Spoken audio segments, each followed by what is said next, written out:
So, a couple of basic facts that you need to know about this problem. And I think let's start with this one. Let's figure out what quadrants really are. If I have an xy plane, my quadrants are these four little areas. So quad, these four little areas, and this right there is quadrant 1, this is 2, this is 3, and this is quadrant 4. Right, so if you look at the answer choices, it's giving you those quadrants, and this is what it's referring to. And the question here is saying if you graph the following two inequalities, which I have down here, which quadrant would contain the solution to this system?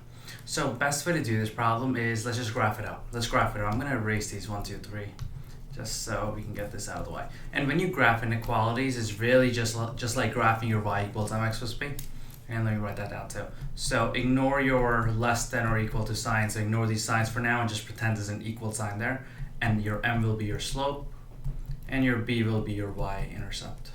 Right, so let's start with this line first.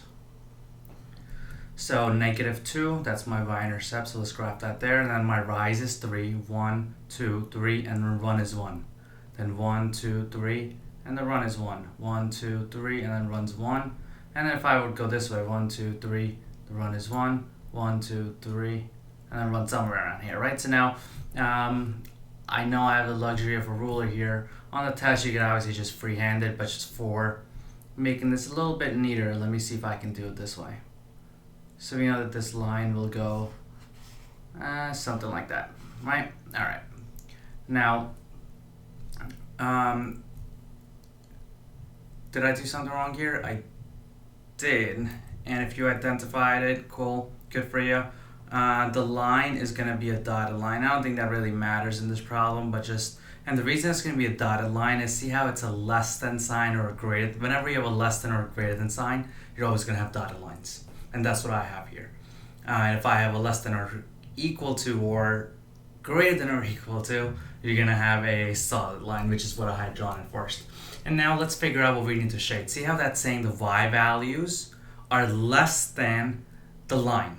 So the solution here is really this area right there for that particular line. Because all the y values, see the y values, they need to be less than where the line is. So this is what the solution is for this one. Now let's graph the second one. Over here I have 1, 2, 3, 4, 5 as my y-intercept. And the slope is 1 over 3. Because there's an imaginary 1 over there, and your slope is your m. So my rise is 1, and my run is 3. 1, 2, 3. So like that.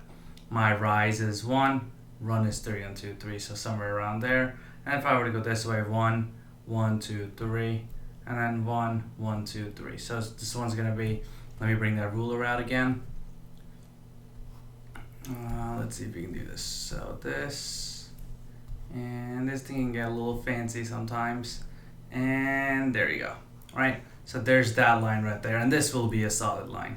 So now over here, this is saying that y again is less than or equal to this particular line that I just drew out. So the shaded portion here, let me see if I can pick a different color for this one. Let's go with this one. So the solution to that particular line will be this. Now, when I combine these two together, because this is a system, really the solution is wherever the intersections overlap. So this area really is overlapped by both of them, right?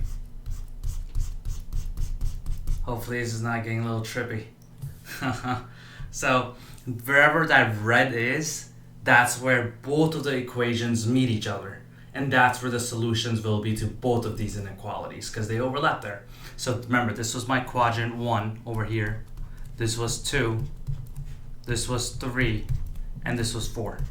So this problem is saying which quadrants would contain the solution. So you know that quadrant 1 right here would have the solution. Quadrant 2 wouldn't because that doesn't include any of that overlap, the red region. 3, yes, you'll have a 3. You'll have some coordinate points right there that will be part of that. So 3, yes. So 1, yes. 3, 3, yes. And we can obviously 4. 4 is also going to be included.